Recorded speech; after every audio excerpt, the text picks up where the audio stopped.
The massive alien ship settled into orbit around Earth with the quiet efficiency of advanced technology. Inside the main command chamber, Commander Vex adjusted his formal diplomatic attire and reviewed the mission briefing one final time. "Are you certain you wish to conduct this inspection personally, Commander?" Lieutenant Mox asked, her tone carrying a hint of concern. "We could send a lower-ranking assessment team." Commander Vex turned all four of his eyes toward his aide. His gray skin rippled slightly, a sign of mild irritation among his species. "The humans have only been part of the Confederation for 3 standard cycles," he said. "Their rapid advancement from a pre-space civilization to requesting officer positions on our vessels is unprecedented. High Command wants a senior assessment." Mox nodded, her neck frills flattening in submission.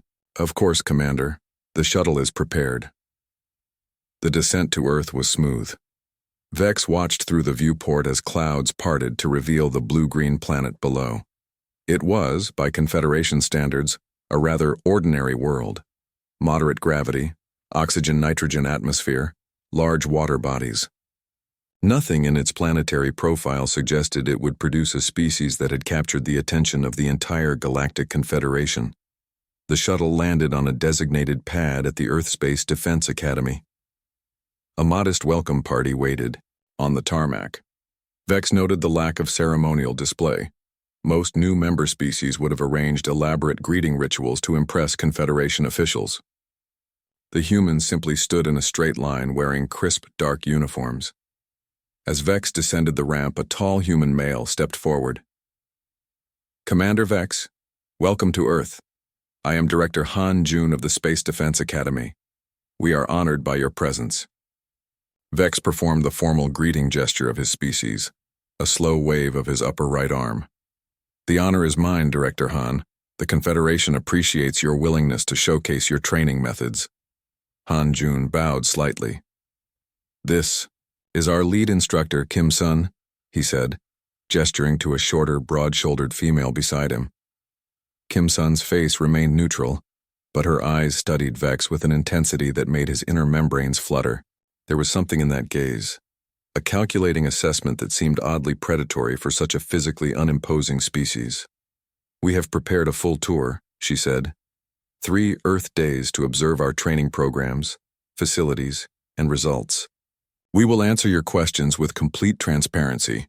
Vex signaled to his team to begin recording. "Excellent. The Confederation is particularly interested in understanding how humans might integrate into our defense forces." A slight smile appeared on Director Han's face. "We look forward to showing you." As they walked toward the main building, Vex leaned closer to Mox. "Note the minimal security presence," he whispered. "Either very confident or very naive." Mox tapped notes into her device. "Perhaps they don't fully understand the technological gap between our civilizations," she replied quietly. The main hall of the academy was spacious and filled with natural light. The walls displayed images of human space achievements, their first orbital stations, moon bases, and Mars colonies. Modest accomplishments by Confederation standards, but impressive for a species that had only achieved powered flight a few centuries earlier. "Before we begin the formal tour," Director Han said, "we have arranged a small demonstration, a traditional welcome." The center of the hall cleared as a group of 20 cadets in lightweight training uniforms formed perfect rows. At a signal from Kim Sun, they began a synchronized series of movements, clearly some form of ritualized combat training. Their bodies flowed from stance to stance with remarkable precision, Vex observed with growing interest. The movements were not merely ceremonial. Each position represented efficient combat techniques, energy conservation, and tactical positioning. Most significantly, the cadets maintained complete respiratory control throughout the demonstration, their breathing patterns never faltering despite the increasingly demanding movements. "Impressive discipline," Vex commented. "Taekwondo," Kim Sun explained, "an ancient Earth combat form. All cadets master at least 2 traditional martial arts alongside modern combat training." "Traditional combat seems obsolete when facing modern weapons," Mox observed. Kim Sun's expression didn't change. "The purpose isn't the specific techniques, Lieutenant. It's the mindset. Control under pressure, precision when fatigued. These fundamentals translate to all forms of conflict. The demonstration concluded with a synchronized shout that echoed through the hall, a sound that sent an unexpected chill through Vex's nerve clusters. As they continued toward the academy's inner sections, they passed groups of cadets in various stages of training. Some studied complex holographic star charts, others assembled and disassembled equipment with practiced speed. All snapped to attention as the tour group passed. "Your cadets show remarkable focus," Vex noted. "Focus is essential when mistakes cost lives," Director Han replied matter-of-factly. "Space forgives no errors." They entered a large situation room where senior cadets gathered around a tactical display showing what appeared to be a complex battle simulation. A young male cadet was directing the exercise, his hands moving confidently over the controls as he repositioned virtual ships. "Cadet Bei Jin," Kim Sun introduced him, top of his class in tactical operations. Vex studied the simulation with growing surprise. The tactical approach the humans were using didn't follow standard Confederation doctrine. Instead of the conservative resource-preserving strategies taught in Confederation academies, the human tactics involved calculated risks and unexpected maneuvers. "Your approach seems unorthodox," Vex observed. Cadet Bei looked up, his young face serious. "The simulation assumes we're outgunned and outnumbered, sir. Conventional tactics would result in defeat. We're training to win anyway." Something in the cadet's confident tone made Vex's skin tighten, not with offense but with an emotion he rarely experienced: uncertainty. "You train for no-win scenarios?" Lieutenant Mox asked. Director Han's expression remained neutral. "We find there's no such thing as a no-win scenario, only inadequate creativity." As they left the tactical room, Vex found himself reassessing his initial impressions. He had arrived expecting to find an eager but primitive species fumbling to understand technologies and concepts beyond their evolutionary development. Instead, he was discovering humans approached space and conflict with a mindset fundamentally different from other Confederation species. "Tomorrow we will show you our physical training facilities," Kim Sun explained as they walked. "Then our emergency response protocols, psychological conditioning, and special operations training." "I look forward to it," Vex replied, his voice steady despite his growing unease. That evening, aboard his ship, Commander Vex reviewed the day's recordings. Something Director Han had said in passing continued to echo in his mind. "Humans don't train to face the challenges we can predict. We train to survive the ones we can't imagine." Vex added a private note to his report.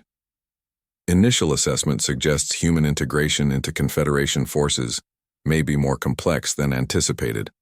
Their approach appears shaped by a history unlike our more stable member species. Recommend expanded evaluation.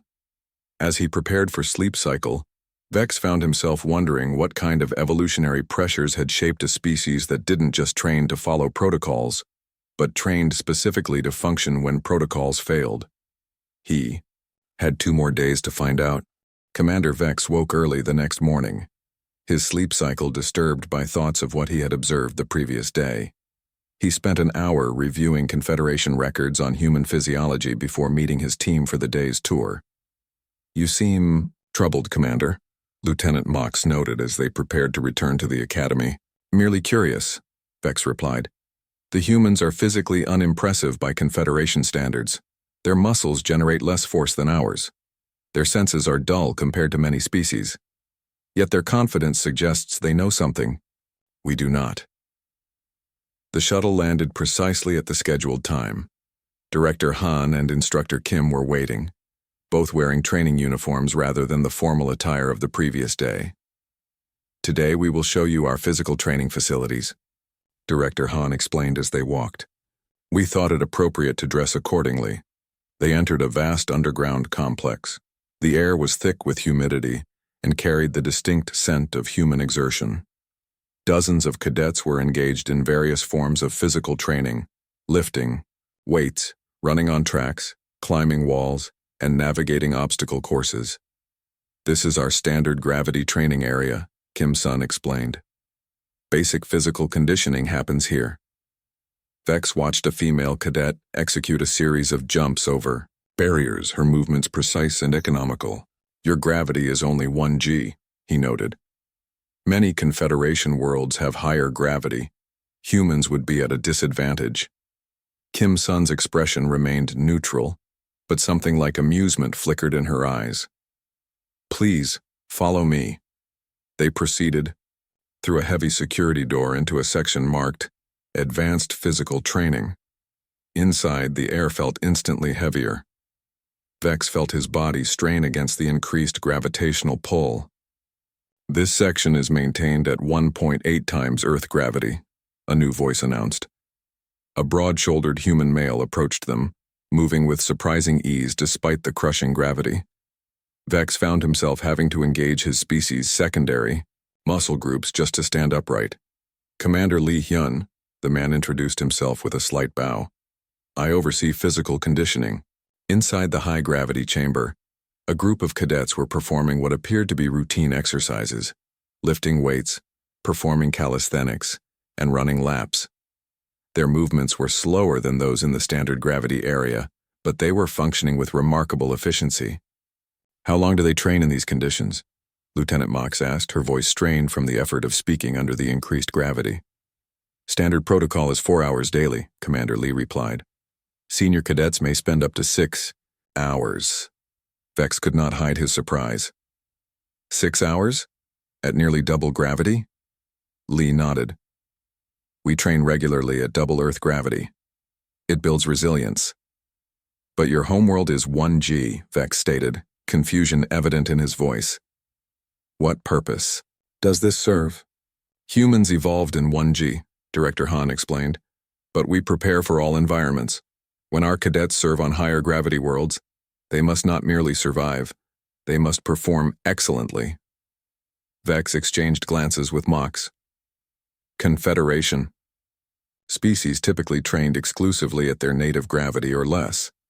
The concept of deliberately training at higher gravity as standard practice was unheard of. There's more, Kim's son said, leading them to another section. In the next room, a line of cadets were sealed inside transparent chambers. Each cadet wore a minimal environmental suit and appeared to be performing a complex series of tasks involving equipment repair and weapon assembly. Cadet Park G, Kim called out.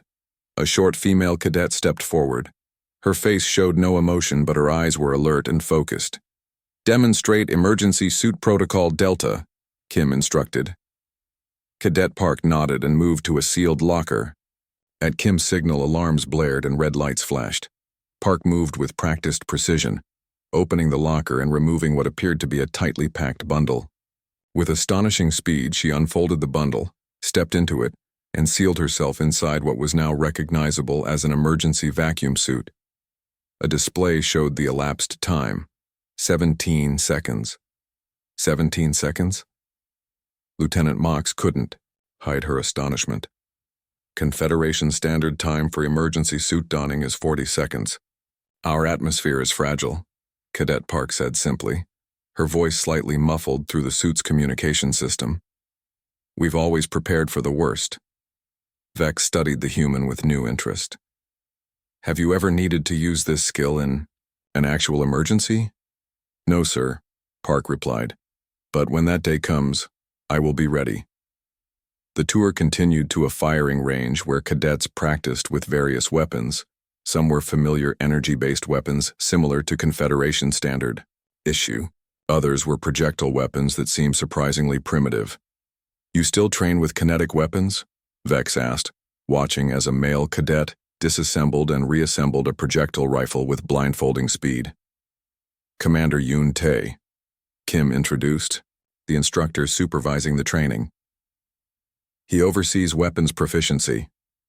Commander Yoon was older than most of the humans they had met, with lines around his eyes that suggested extensive time in harsh conditions. Energy weapons can fail, Yoon explained, picking up one of the projectile weapons. Power packs can deplete. Technology can be jammed. We ensure our people can fight effectively under any circumstances. He demonstrated by firing several rounds. at a distant target, each shot hitting with precise accuracy. This design has remained largely unchanged for centuries.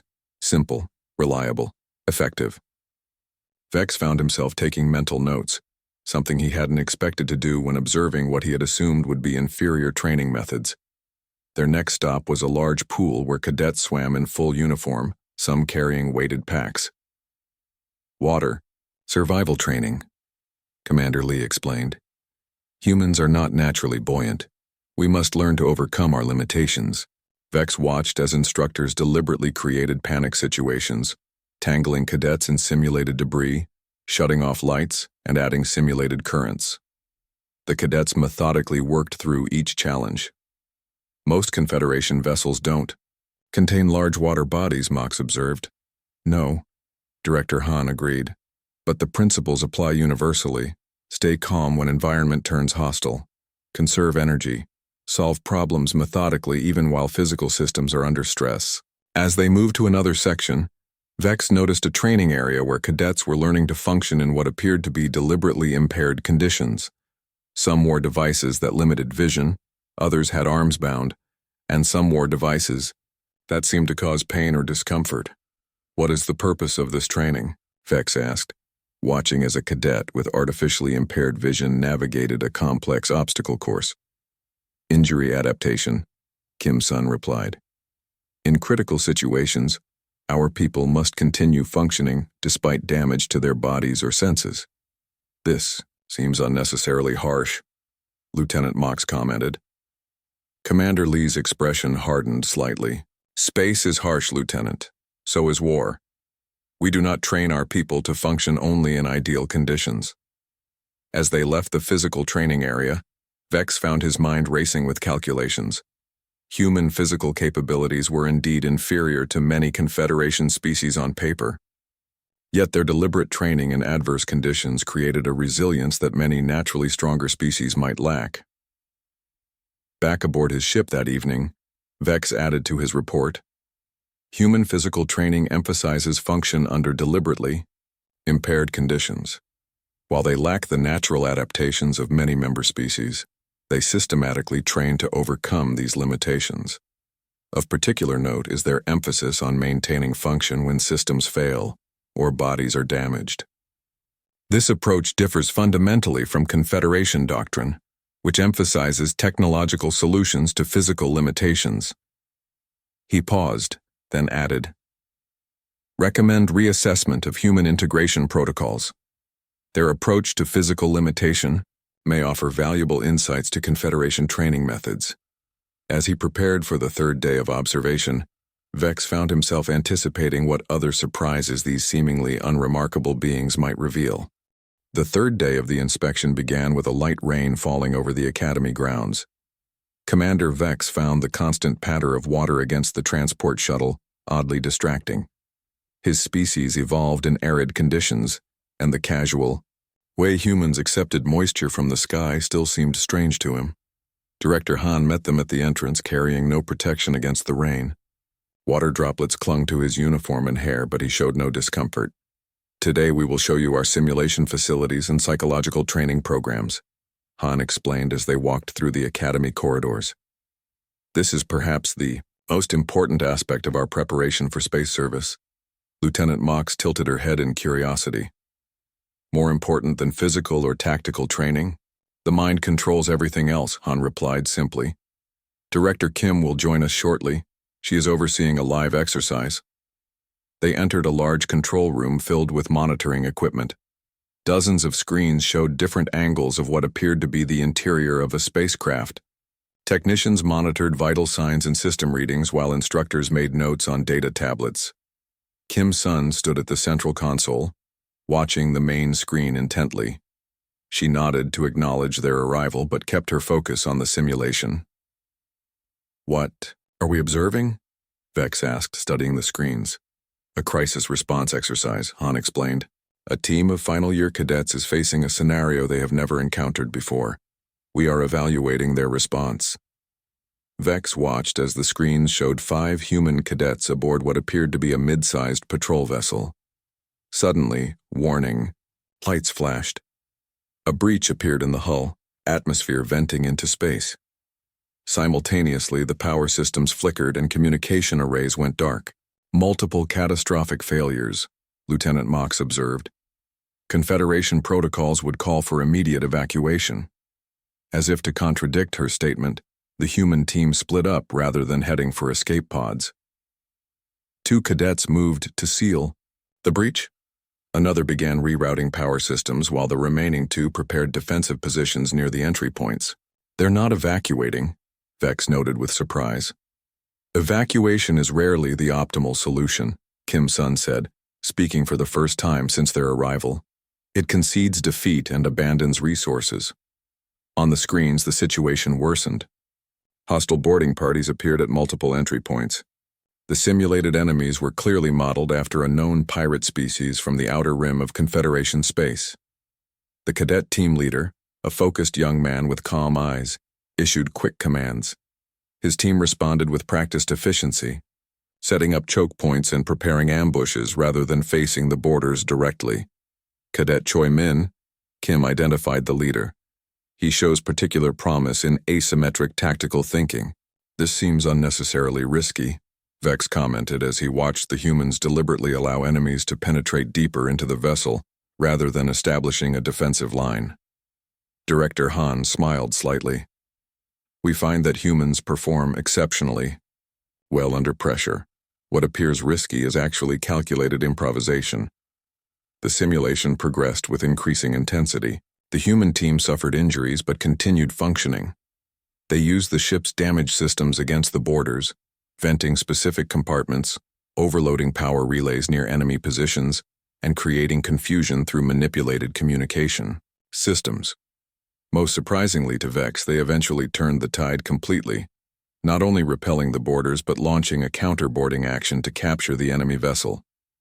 When the simulation ended, the cadets emerged from the chamber, faces flushed and uniforms soaked with sweat. Rather than celebrating their success, they immediately gathered to discuss their performance. Did you see my response time on the secondary breach? One female cadet asked critically. 2 seconds too slow. My power rerouting sequence had an unnecessary step, another admitted. Cost us life support in Section 4 for 30 seconds. We should have anticipated the flanking maneuver, Cadet Choi added. Next time we will be better. Vex watched their self-criticism with fascination. In Confederation training, such a successful outcome against overwhelming odds would be cause for commendation, not continued critique. They succeeded against impossible odds, Mox noted. Yet they focus on small failures. Because next time, the odds may be worse, Kim Sun replied. Excellence is not achieving victory. Excellence is never being satisfied with how you achieved it. The tour continued to a different section of the facility, where individual cadets underwent various forms of psychological conditioning. Some sat in sensory deprivation chambers. Others faced virtual reality scenarios that appeared to simulate their worst fears. In one room, a cadet was submerged in a tank of cold water, practicing controlled breathing techniques while solving complex mathematical equations displayed on a screen above the tank. Lieutenant Mox's neck frills flattened against her skin, a sign of distress in her species. Is this not considered cruel by your standards? She asked. Instructor Kim Sun responded with unwavering calm. History taught us that comfort doesn't prepare one for the void.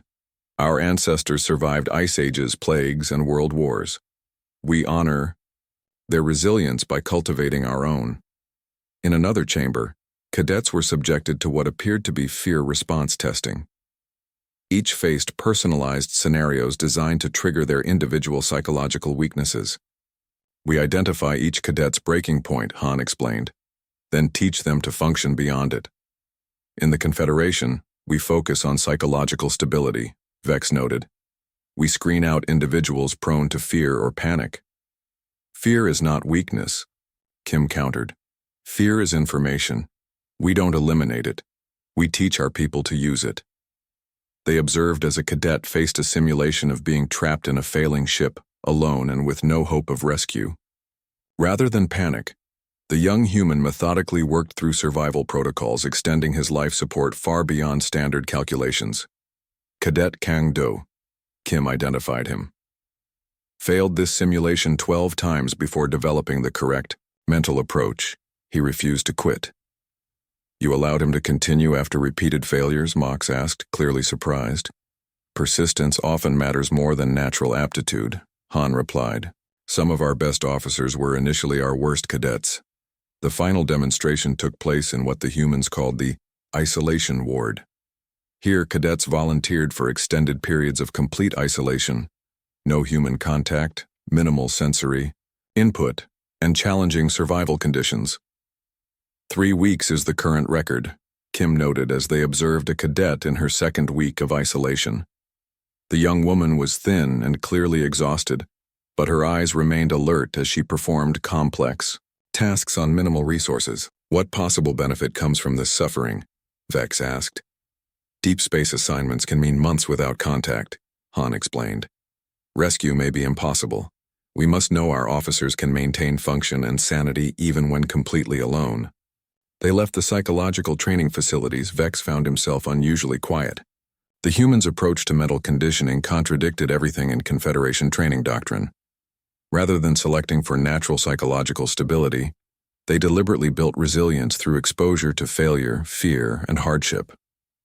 That evening aboard his ship, Vex struggled to find the right words for his report. Finally, he wrote, Human psychological training appears designed to create officers who function effectively not despite stress and fear, but because of it. They systematically identify and exceed their mental breaking points rather than avoiding them. This approach produces individuals who may be uniquely capable of functioning in situations that would incapacitate most Confederation personnel. He paused, then added, Their confidence in crisis situations stems not from ignorance of danger, but from intimate familiarity with it. This may explain their disproportionate success rates in previous joint operations. As he prepared for the final day of inspection, Vex found himself wondering what forces had shaped a species that thrived on adversity, rather than seeking to avoid it. The fourth day began differently than the others. Instead of continuing directly with training observations, Director Han led Commander Vex and Lieutenant Mox to a part of the academy they hadn't yet seen. A large, circular room with walls lined with historical artifacts and displays. Today, before we show you our most advanced training protocols, we thought it important to provide context, Han explained. To understand humans as potential Confederation officers, you must understand what shaped us. A new human waited for them inside. He was older than most of the academy staff, with silver hair and deep lines around his eyes that suggested a lifetime of study. This is Professor Kang Day. Director Han introduced him. He specializes in human evolutionary history and survival adaptation. Professor Kang bowed slightly. Welcome, Commander. I hope to answer questions you may not yet know to ask. The Professor led them to the first display, a collection of primitive stone tools alongside images of early human ancestors. Humans began their journey in a harsh environment, Kang explained. Unlike most Confederation species who evolved in stable ecological niches, early humans faced constant environmental change. The display showed recreations of primitive humans surviving in various challenging environments: freezing tundra, scorching deserts, dense jungles. These ancestors look physically weaker than your current form, Vex observed. Correct, Kang nodded. But they possess something rare, adaptability. When the environment changed, rather than waiting for evolution to change their bodies, they changed their behavior and created tools. They moved to the next display, which showed a timeline of human climate shifts and the corresponding technological developments. During the last ice age, global temperatures dropped dramatically, Kang continued. Many species went extinct. Humans not only survived but expanded their territory. Vex studied the crude tools and simple shelters depicted in the display. With such primitive technology? With innovation driven by necessity, Kang replied. And something else that remains central to human psychology: the refusal to accept limitations. The next section showed the development of early human civilizations, followed by their collapse and rebuilding. Most Confederation species experienced Relatively stable cultural evolution, Kang noted. Humans have built and lost advanced civilizations multiple times throughout our history. Each collapse taught survival lessons that became embedded in our collective psychology. Lieutenant Mox studied the displays with increasing interest. Your species seems to have faced unusual levels of adversity. Indeed, Kang agreed, and self-created adversity as well. The following displays showed human warfare through the ages, from primitive tribal conflicts to global wars utilizing increasingly destructive technologies. Unlike most Confederation species who evolved primarily through cooperation, human evolution was shaped by both cooperation and conflict, Han explained. We formed complex social bonds to survive external threats, but we also competed fiercely among ourselves. Vex felt his skin tighten around his primary breathing vents, a sign of discomfort in his species. The Confederation screening suggested humans had moved beyond such aggressive tendencies. We have channeled these instincts, Kang clarified, not eliminated them. The same drive that once led to conflict now fuels our exploration and problem-solving. They moved to a section focused on human technological development. The timeline showed the rapid acceleration of advancement, particularly in the last few centuries. Your species went from atmospheric flight to landing on your moon in just 66 years, Vex noted, reviewing the timeline with surprise. Necessity drives innovation, Kang replied. When the Cold War threatened extinction, we channeled that fear into exploration. Cold War? Lieutenant Mox inquired. A period where human nations developed weapons capable of planetary destruction, Kang explained. Matter-of-factly, we stood at the edge of self-annihilation for decades. Vex exchanged glances with Mox. The casual way the professor discussed planetary destruction was unsettling. Most species that develop such weapons either use them and perish, or immediately establish global cooperation to prevent their use, Vex observed. You suggest humans lived with this threat for decades? We adapted psychologically to living with existential risk, Kang confirmed. It became part of our thinking. The next section detailed other near-extinction events in human history, pandemics that killed significant portions of the population, climate disasters that threatened food supplies, and close encounters with astronomical threats. Humans have faced dozens of extinction-level threats in our recorded history, Han noted. Each one shaped our psychology and our institutions. Most Confederation species experienced perhaps one or two extinction-level threats in their evolution, Vex observed, his voice carrying a new tone of respect. Your records indicate humans faced dozens. We call it the Great Filter, Han explained.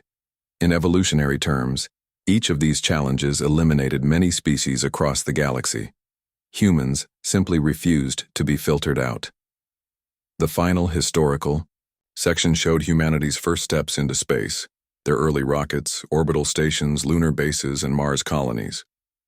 When we encountered the Confederation, many humans feared we would be seen as primitive, Kang said. But our history had prepared us uniquely for space exploration. We had already developed the psychological tools needed to face the void. After completing the historical tour, they moved to a small conference room for a meal break. The food provided was a careful selection of items safe for both human and Confederation physiologies. As they ate, Professor Kang shared more insights about human adaptation. Consider human sleep requirements, he said. Biologically, we need approximately 8 hours per day, yet our academy graduates can function effectively on as little as 2 hours for extended periods when necessary. How is this possible? Mox asked. Training and psychological conditioning, Han replied. Our bodies have limits. We teach our people to function beyond them when necessary. But such functioning must cause damage, Vex noted. It does, Kang acknowledged. But humans have always accepted damage as the price of survival when alternatives are worse. As they finished their meal, Director Han returned to a point made earlier. You mentioned the Great Filter theory, Vex said. You believe humans passed tests that eliminated other intelligent species?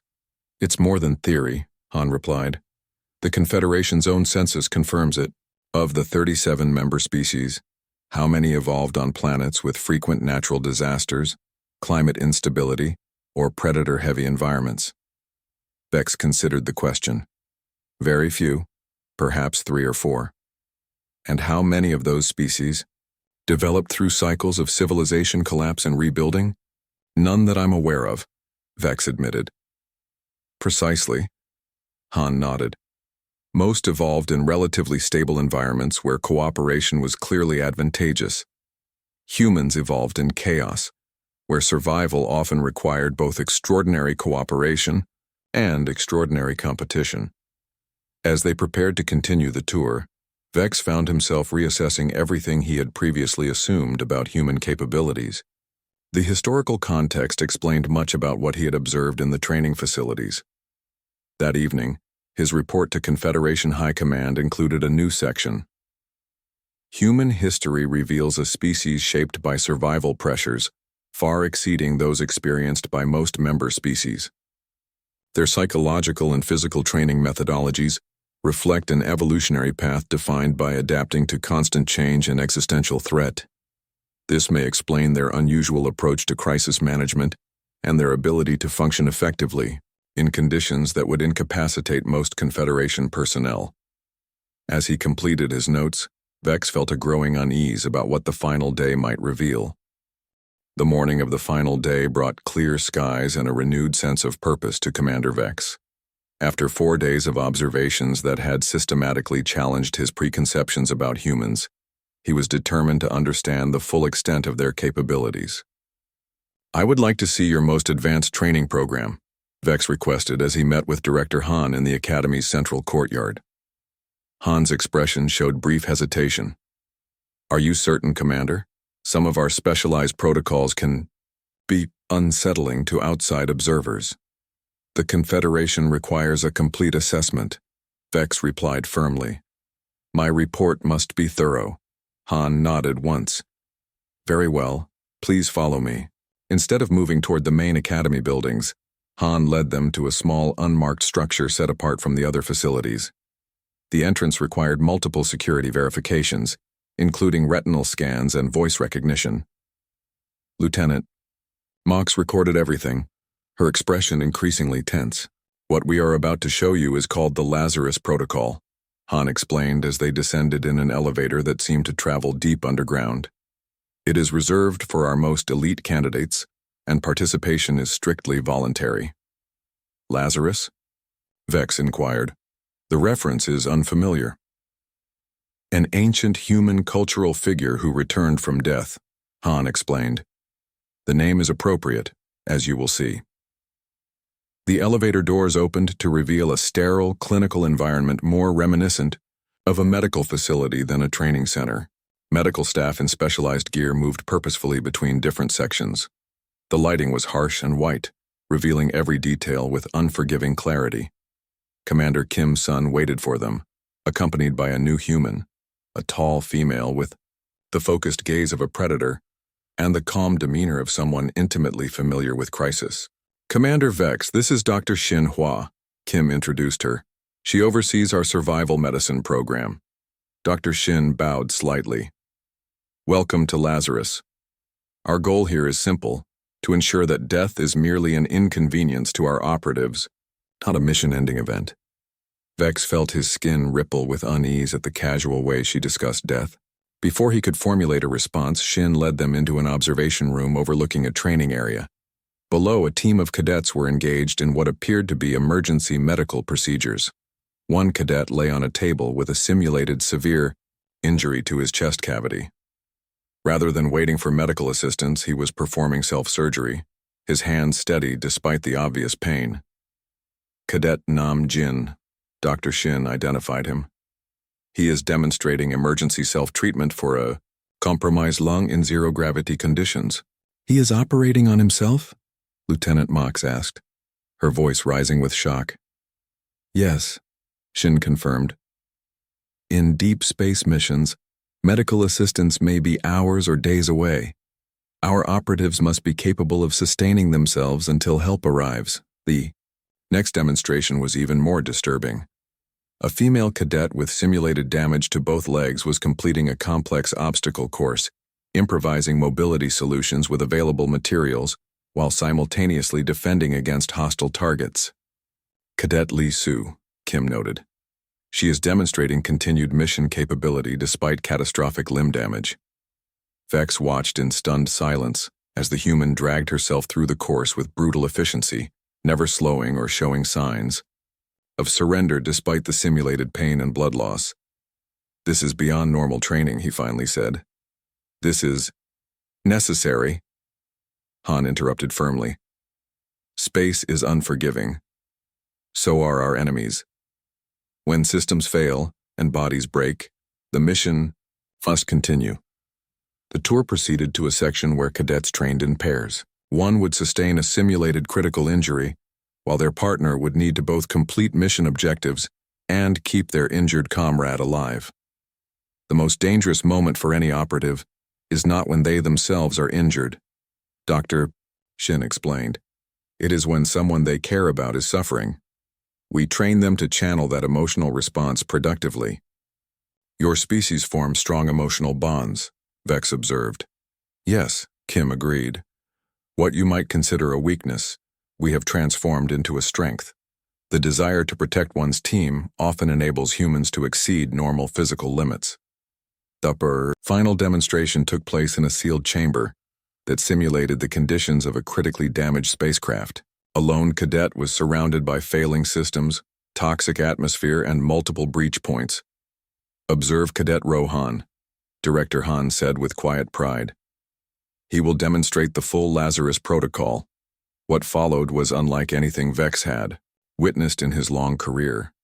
The cadet sustained multiple simulated injuries that should have been incapacitating. Yet he continued functioning, sealing breaches, neutralizing threats, and maintaining life support systems. When his right arm was simulated as severely damaged, he simply switched to left-handed operation without hesitation. Most shocking to Vex was when the cadet's vital signs temporarily flatlined after a particularly severe simulated injury. Rather than ending the exercise, the medical team simply monitored as the cadet self-administered emergency treatment and literally brought himself back from simulated death. "He died," Lieutenant Mox whispered, her species equivalent of skin growing pale. "By all medical definitions, he died." For 43 seconds, Dr. Shin confirmed matter-of-factly. "Clinical death is not the same as mission failure. The human body can be revived within certain timeframes. We teach our people to extend those timeframes and to function effectively during recovery." When the demonstration concluded, the cadet emerged from the chamber exhausted but alert. His eyes held no fear, only calm determination and perhaps a hint of pride at a task well executed. Director Han allowed a moment of silence as they returned to the upper levels of the academy. When they reached the surface, the bright sunlight seemed to break the spell of the underground facility. "Do you have questions, Commander?" Han asked. Vex considered carefully before responding. "In all my experience with Confederation species, I have never witnessed training that deliberately pushes individuals to death and back. Most species avoid death at all costs," Han observed. "Humans have learned to work with it when necessary." As they walked toward the central building for the closing ceremony, a young cadet approached and saluted. "Commander Vex," he said respectfully, "I hope you don't mind my asking. How does Confederation training compare to ours?" The directness of the question caught Vex off guard. After what he had witnessed, the truth seemed both obvious and difficult to express. Confederation training focuses on technological solutions and avoiding high-risk scenarios, he explained carefully. "We emphasize system redundancy and team specialization." The cadet listened respectfully, but Vex noticed the subtle exchange of glances between the human students. They were too well disciplined to show obvious reaction, but their silent communication spoke volumes. During the formal closing ceremony, Director Han presented Vex with a small bound book. "A token of our appreciation for your thorough assessment," Han said. Vex examined the object. "The Art of War by Sun Tzu," he read from the cover. "A primitive historical curiosity? Written over 2,000 years ago," Han confirmed with a slight smile. yet still required reading for our cadets. Aboard his ship preparing for departure, Vex finalized his report to Confederation High Command. He classified it as urgent priority, something he had done only twice in his long career. The conclusion was stark.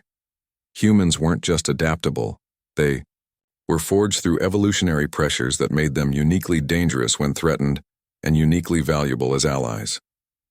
His recommendation was clear: accelerate human integration into Confederation leadership rather than subordinate roles. Not as a courtesy, but as a strategic necessity. The report ended with a personal note.